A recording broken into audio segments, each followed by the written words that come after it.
Bonsoir à tous, bienvenue dans votre émission La Réunion Léla. On espère que vous allez bien, on espère que ça se passe mieux et que malgré tout, vous regardez la fin d'année comme s'il va y avoir des feux d'artifice pour cette fin du mois de décembre et cette fin d'année. On espère en tout cas. Donc on va parler de est-ce qu'on s'y prépare finalement, j'allais dire émotionnellement. Est-ce que après tout ce qu'on a vécu, est-ce qu'on a envie de faire la fête, ou on fait ça plus par habitude, plus pour se donner l'impression qu'on est toujours dans la même dimension, que les choses n'ont pas changé. Cette question, je vais la poser à Guy Roger dans Cosmo Réunionnais. Bonsoir Guy Roger.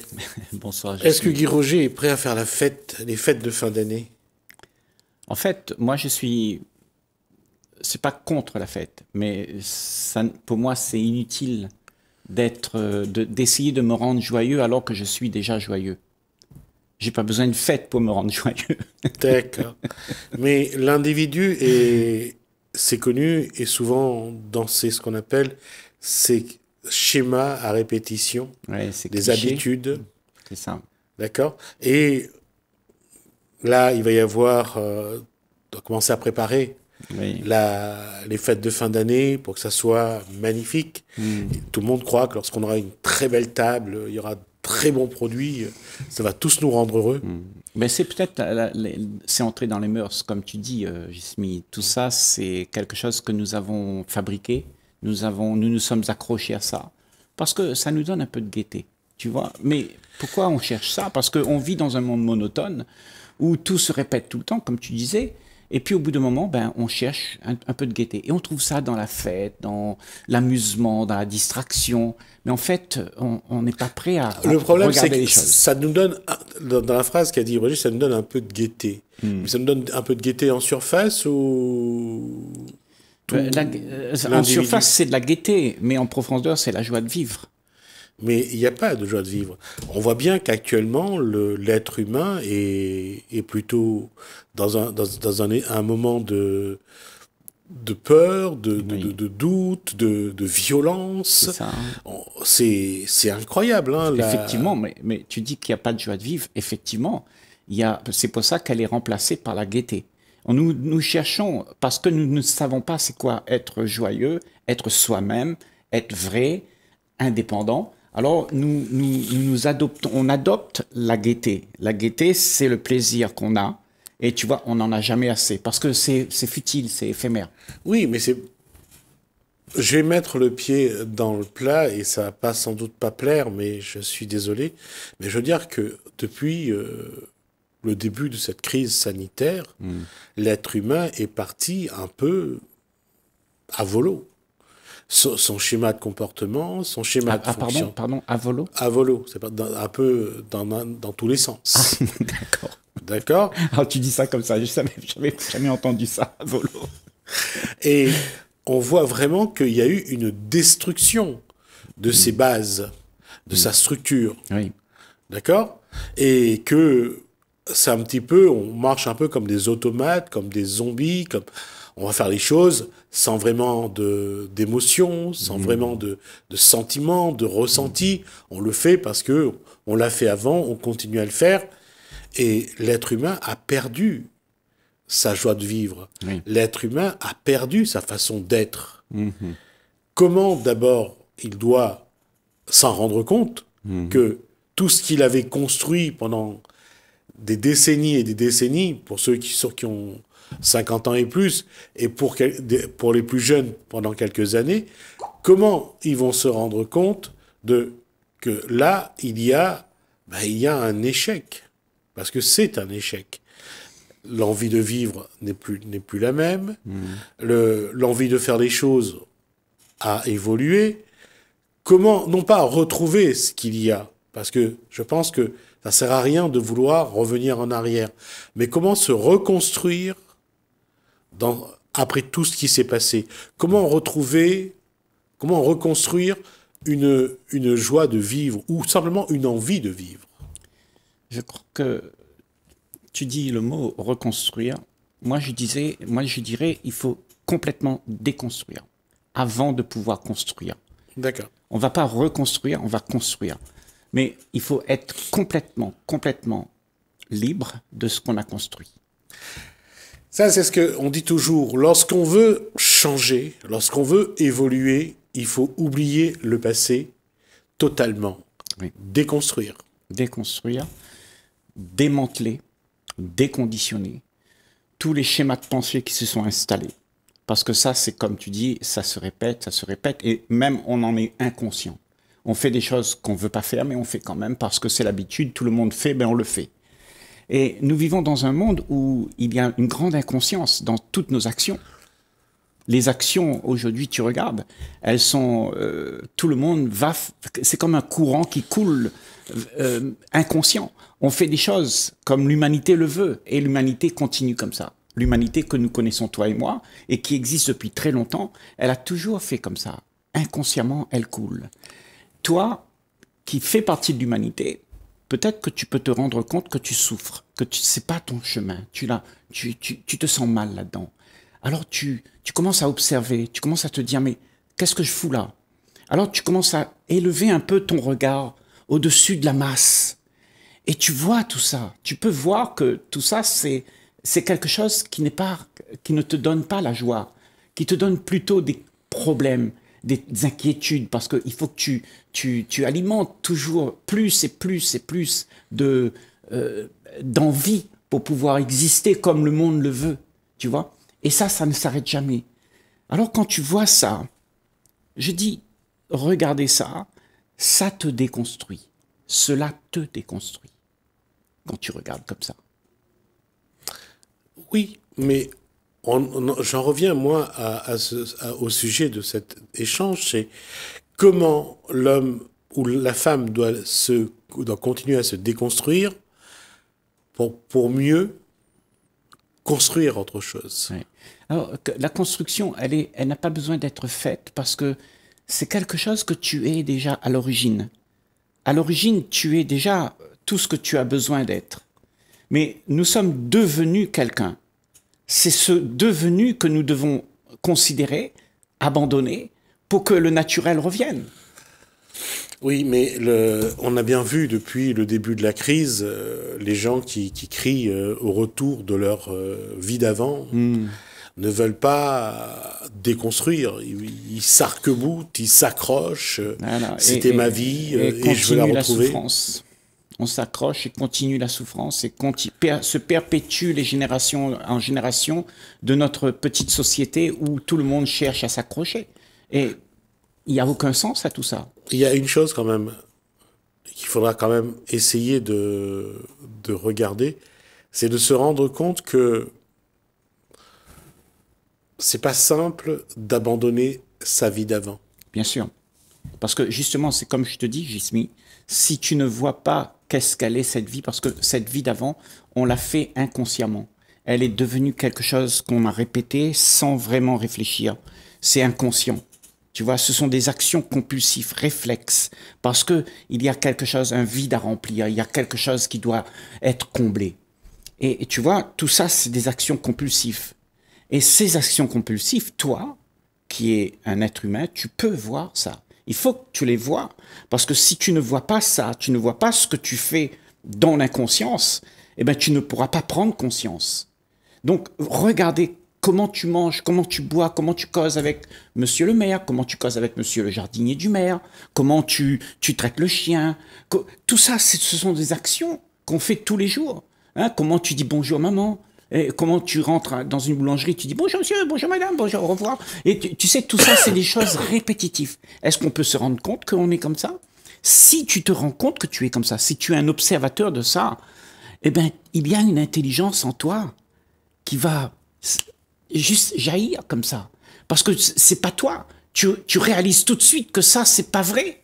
C'est quelque chose de faux. Tu es en train de vivre faussement. C'est pas ce que tu es. Oui, mais le problème, c'est que quand on sait bien que les gens s'accrochent à des clichés de leur vie d'avant. Leur barbecue, leur piscine. Toutes les mémoires qui sont belles, quoi. Voilà, toutes ces images qui donnent l'impression que c'est une belle famille, qu'on s'entend bien.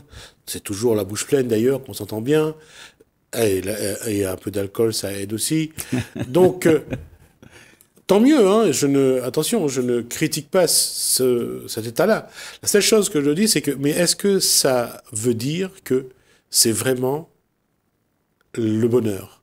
Est-ce que ces moments-là signifient que les gens sont vraiment heureux? Ou c'est juste une façade pour se, quelque part, consoler un peu de cette misère qu'on a dans notre vie? Est-ce qu'on ne se ment pas à soi-même? D'autre part. Et c'est ça le problème.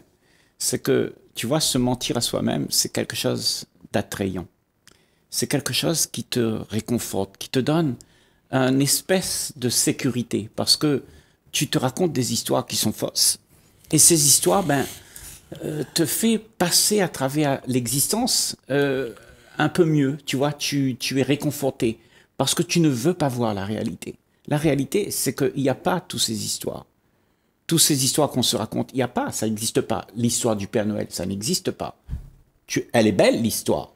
Mais la beauté de l'histoire, elle est seulement dans ta tête. Mais tu ne peux pas le vivre. Je vais me faire l'avocat du diable en utilisant ce terme pour être plus simple. C'est que, alors à quoi faut-il s'accrocher?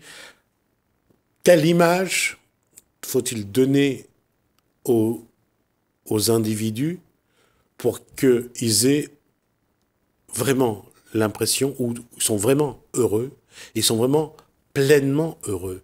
Parce que on leur a dressé des décors pour les rendre heureux, un petit peu comme dans les parcs à thème, hein, que ce soit chez Disney, que ce soit chez Astérix ou autre.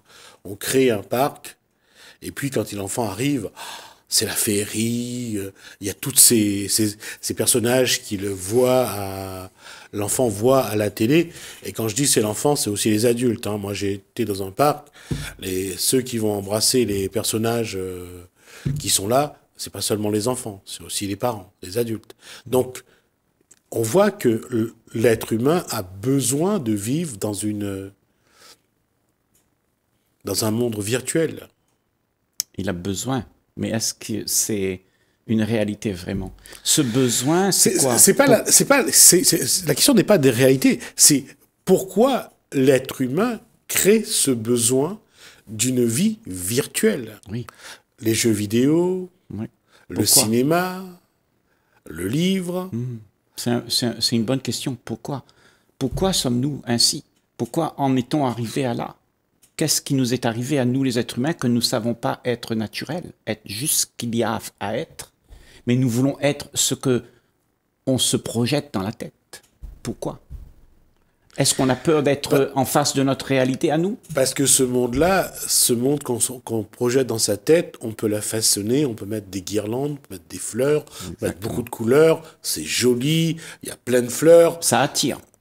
Non, on s'y sent bien surtout. Oui, oui, mais ça attire le regard des autres. Ouais. Et avec ce regard que les autres, ils ont, dit ça, c'est bien. Donc, on t'accepte dans une conformité à la norme que tout le monde adopte.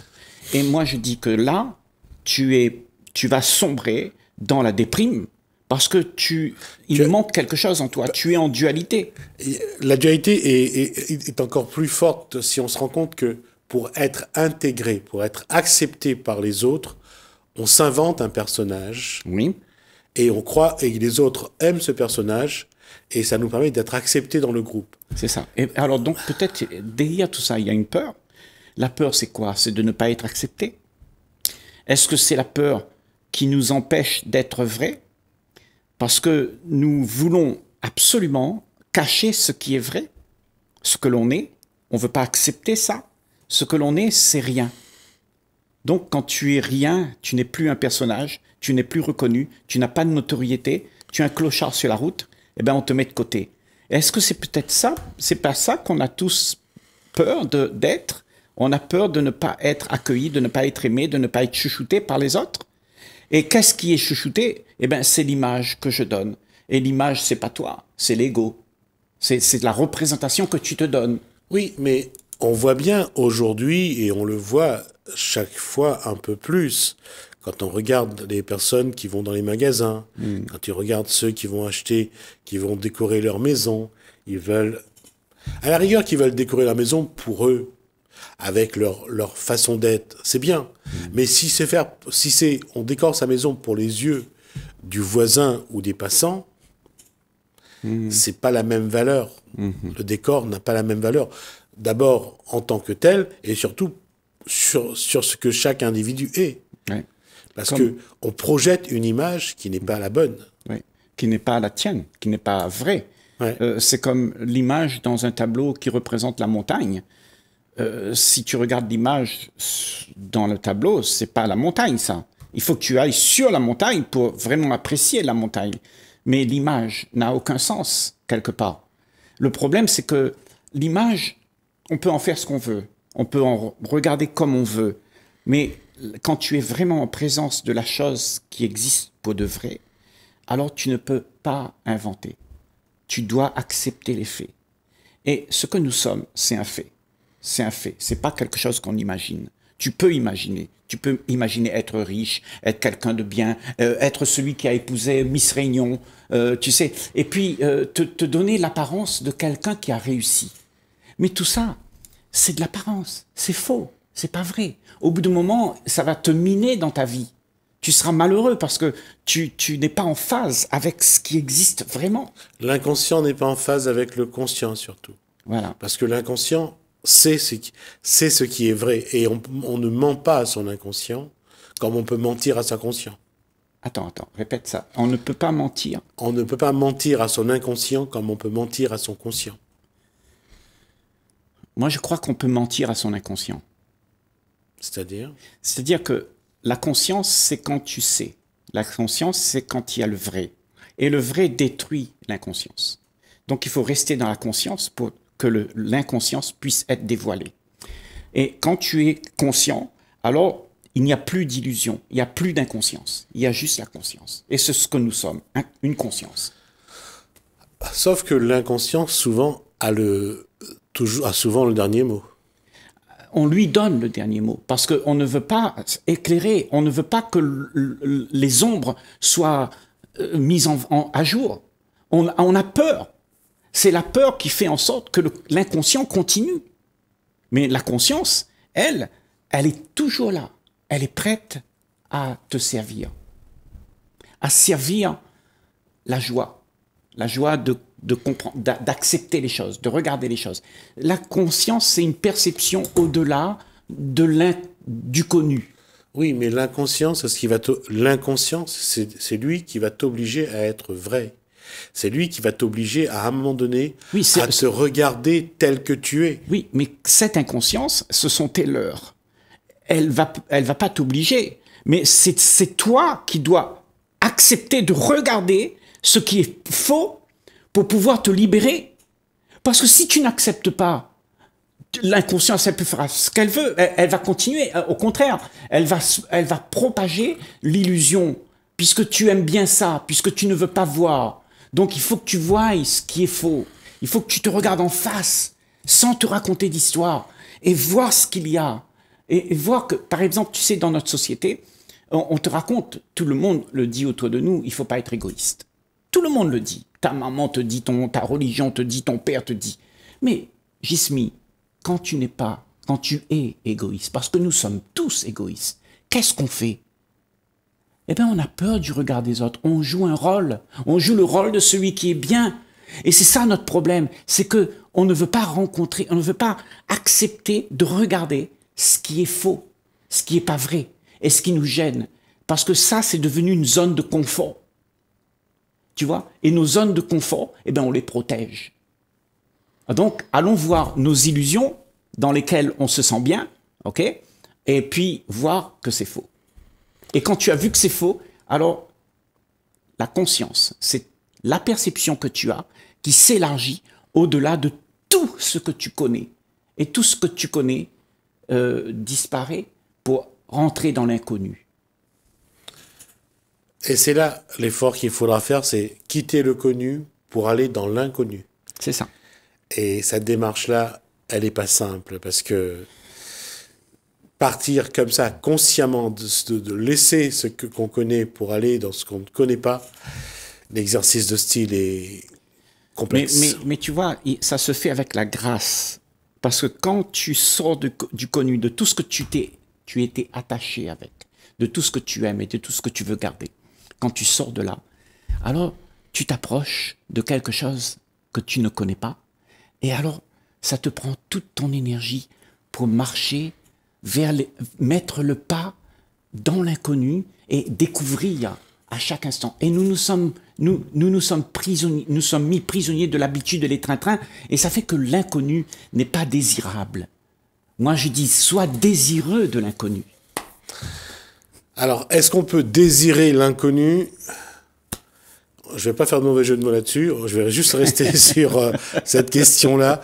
On va y réfléchir parce que c'est vrai que c'est important, parce que lorsqu'on fait le choix du changement, c'est de quitter le connu pour l'inconnu. Exactement. Merci Guy Roger. On va essayer de comparer la prochaine fois le connu et l'inconnu et voir quel effort on a besoin pour quitter le connu pour l'inconnu. Merci Guy Roger. Merci à vous de nous avoir suivis. Merci Alain, merci François. Je vous dis à bientôt.